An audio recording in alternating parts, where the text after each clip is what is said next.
The crowd crush that took place during the 2015 Hajj pilgrimage in Mina, Saudi Arabia, is considered one of the deadliest crowd disasters in modern history. Every year, millions of pilgrims travel to Mecca for one of the largest religious gatherings, which brings together over 2 million Muslims from around the world for a series of religious rituals that follow a specific timeline, require long hours of walking, and often take place under extreme heat. And during the third day of Hajj, on the morning of September 24th, hundreds of thousands of pilgrims were heading toward the Jamarat Bridge. This is the site where the symbolic stoning of the devil takes place. The ritual itself is simple and straightforward, but the logistics of moving such a large crowd through narrow roads in high temperatures makes this one of the most complex parts of the pilgrimage. And sometime after 9 a.m., two massive streams of pilgrims converge near the intersection of Street 204 and Street 223. Eyewitness accounts and subsequent investigations suggested a sudden change in crowd movement, potentially triggered by route closures or miscommunications from security personnel. Little did they know that the result of this was catastrophic, as the pedestrian traffic became gridlocked and the space quickly became overcompressed. With thousands of people packed into a confined corridor, the heat rising, and no way to reverse direction, the conditions became lethal within minutes. People began to fall, and many others were unable to move at all.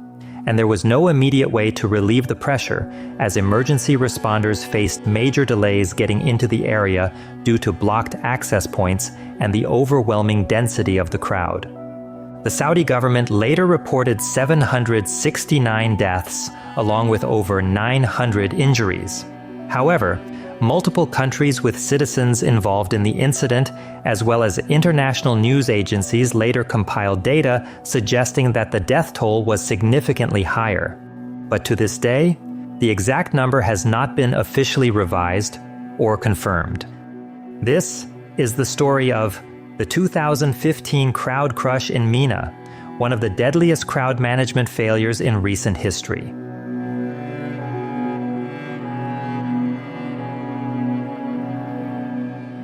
According to reports from both survivors and international investigations, the critical point of failure on September 24th was the management of pedestrian flow at the intersection of Street 204 and Street 223, as mentioned earlier. These are two key routes in Mina used to direct pilgrims toward and away from the Jamarat Bridge. Both streets were designated as one-way paths under Saudi Arabia's crowd control plan for that year. 204 was meant to handle southbound foot traffic heading toward the stoning ritual, while 223 was meant for pilgrims exiting the area to the north. That morning, however, witnesses reported that large groups of people were moving in both directions on 204. Some were arriving late for the ritual, while others were returning to their tents after completing it. This bidirectional movement on a route that was only intended to flow one way created immediate congestion. There was no physical divider between the streams, and the street's width, that is approximately 20 meters in some sections, wasn't enough to safely support two opposing flows at once under those crowd densities. And around the same time, reports suggest that access points to alternate routes were blocked off. Some of these closures may have been planned as part of security measures for VIP convoys. Even though Saudi authorities did not confirm this detail publicly, several foreign officials later stated that their citizens were redirected without explanation shortly before the stampede. This led to increased crowd pressure in already limited space, with no warning to those entering the area. And once the buildup began, the design of the roads made it nearly impossible to dissipate the pressure. The perimeter fencing that lines the streets in Mina is made of solid metal barriers, not chain link or flexible fencing, which meant people could not exit sideways in an emergency. Most of the pilgrims were walking in dense formation, with no room to reverse course once the movement stalled. The few who tried to push back only increased the crush effect further down the line. Cell phone footage and survivor interviews show that by around 9:15 a.m., the crowd had stopped moving entirely. People were standing shoulder to shoulder, unable to even catch their breath or raise their arms, and within the next 15 minutes, collapse zones started to form as some individuals fainted from heat exhaustion, some other individuals fell and could not get back up, and each fall created a gap, which then became a point of pressure as the crowd pushed forward unknowingly. Without a way to release the force or open an exit, the compounding effect was rapid. The rescue response didn't begin arriving until at least 30 to 40 minutes after the first signs of distress. Emergency personnel had to move in on foot, carrying stretchers and basic supplies because ambulances and vehicles could not pass through the blocked roads. Survivors later stated that many people were still alive and asking for help during that time. But the scale and timing of the response meant that most of the medical care came too late to help the victims.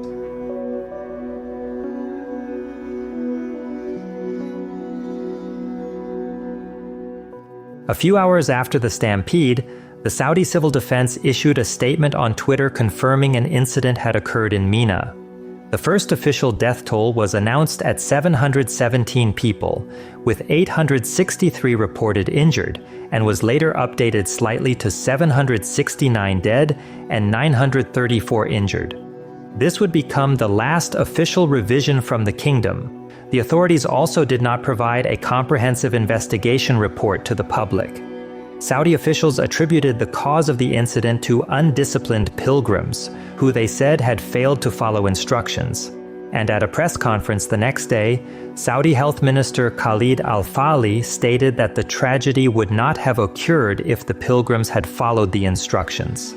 This comment drew immediate criticism from several foreign governments, many of whom had citizens among the dead or missing.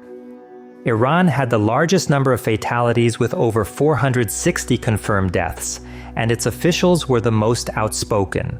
The supreme leader called the stampede unforgivable and publicly accused Saudi Arabia of mismanagement and negligence.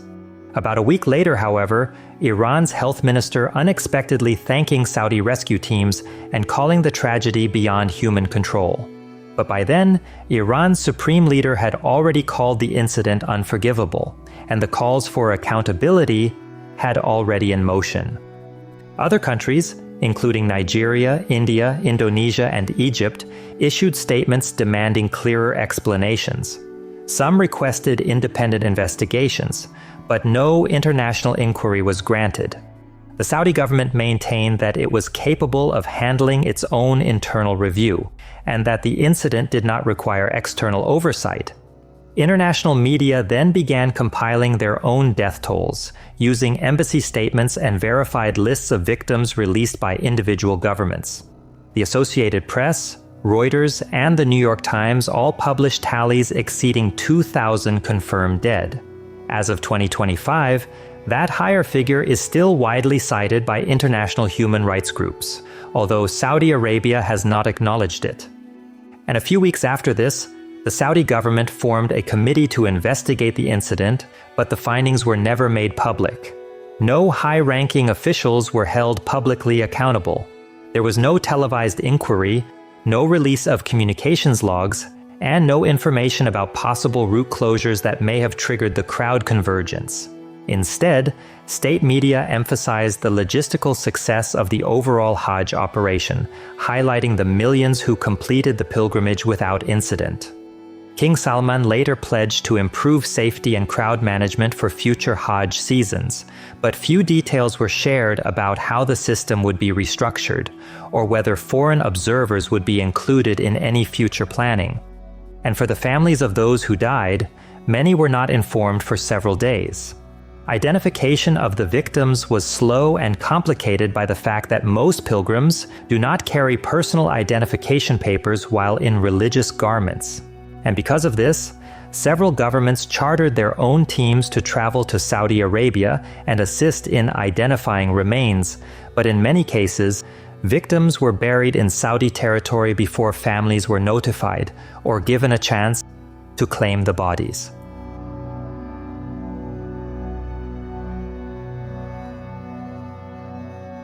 The 2015 Mina Stampede wasn't the first crowd disaster during a Hajj season.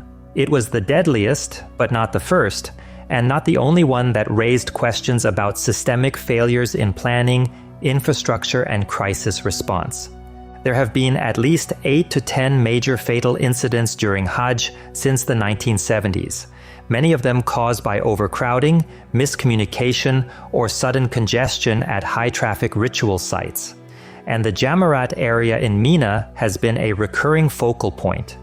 In 1990, for instance, a stampede in a pedestrian tunnel near Mecca killed 1,426 people when the tunnel became overwhelmed after a ventilation system failed during a heat wave. As the crowd surged inward, those trapped inside began to suffocate and die. Saudi officials blamed it on pilgrims failing to follow instructions as well, but no independent investigation was allowed as well. Then, in 1994, a smaller crush at the Jamarat Bridge killed 270 people. In 1998, another stampede in the same area killed 118.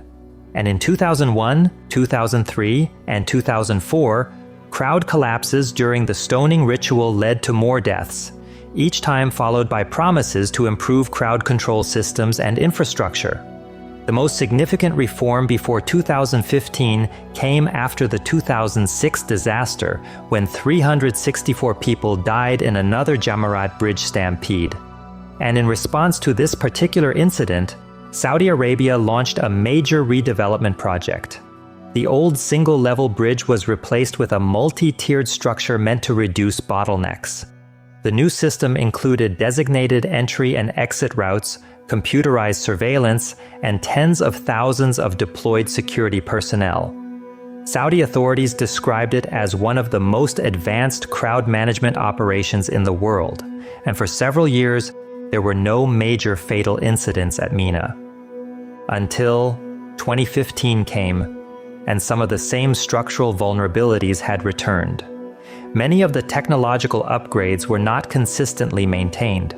The directional flow system relied on accurate timing and cooperation between security staff and groups of pilgrims, but enforcement was quite inconsistent, and route closures were often made on short notice without relaying real-time information to incoming groups. And while there were some multilingual instructions and signage, there was no comprehensive emergency broadcast system in multiple languages.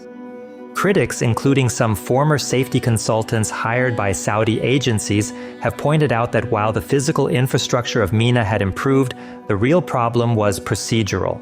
The most dangerous moments often came not from individual behavior, but from sudden changes to access points that weren't communicated fast enough to prevent backflow or buildup of crowds. In other words, the system was highly sensitive to last-minute changes, and when changes happened, there was no built-in redundancy to absorb the pressure. Once the flow collapsed, everything downstream collapsed with it. Saudi Arabia has made it clear that it considers the administration of Hajj a sovereign responsibility. It does not permit international agencies or foreign governments to participate in operational decisions, and that includes crowd science experts from outside the region. But after each incident, the internal reviews tend to focus on procedural violations by pilgrims, not on structural risk factors or failures of planning. This is part of what has fueled long-standing concerns from countries whose citizens routinely die in these events. Without transparent data, independent audits and investigations, or a shared international safety protocol, the Hajj continues to depend almost entirely on the efficiency and discretion of Saudi administrators, even as the number of pilgrims has doubled over the past 3 decades. What happened in Mina in 2015 was a reminder of how fragile human life becomes when systems meant to protect us fail. The scale of the loss demands that we hold those in power accountable, not with anger or blame, but through insistence on transparency and change. Because when millions gather to seek peace and devotion, regardless of their faith, safety cannot be optional. It must be the foundation. May the souls of all the victims rest in peace.